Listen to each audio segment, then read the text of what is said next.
to be the next Prime Minister of Canada.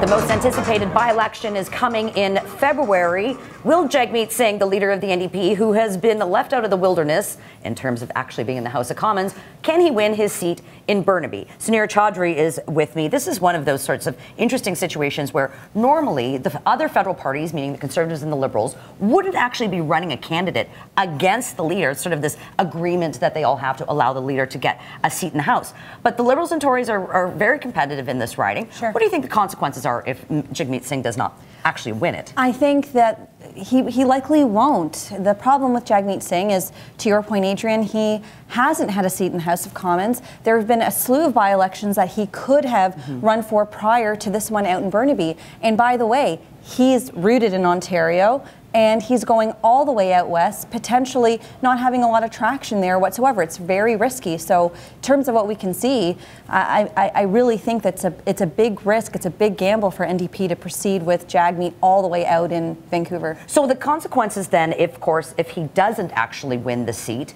going into the federal election in October of 2019, there's still time for the NDP to replace him. It's not a ton of time, right? But it's doable.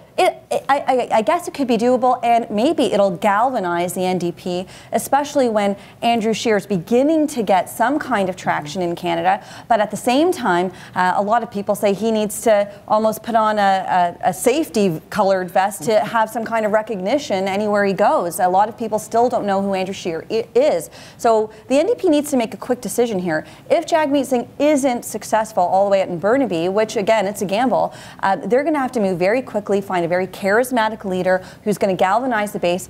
And not only that, I think the NDP wants to see some action, someone who really has the political capital to spend all the way up until October. They're going to have one shot. The NDP is, of course, going to put a lot of resources, effort, and energy into this by-election to ensure that their leader does actually get the seat. But he will face a massive caucus revolt if he loses, and they could quickly organize, I think, a leadership race. We saw it in Ontario. It happened in very short order. Sure.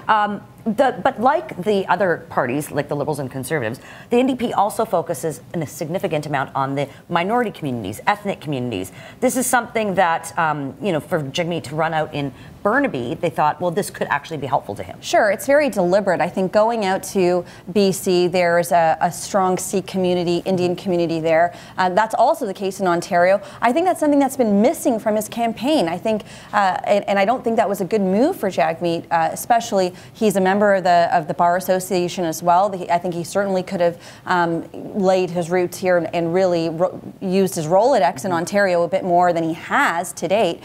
But I don't know that he has a visible minority support that he thinks he does, and I don't know that he's been running on that ticket. Maybe it's time for him to turn around what his campaign sort of goals have been and where he's going to get some support. So far, I don't see that he's really gone to those visible minority bases to get that support, and it's time that he does.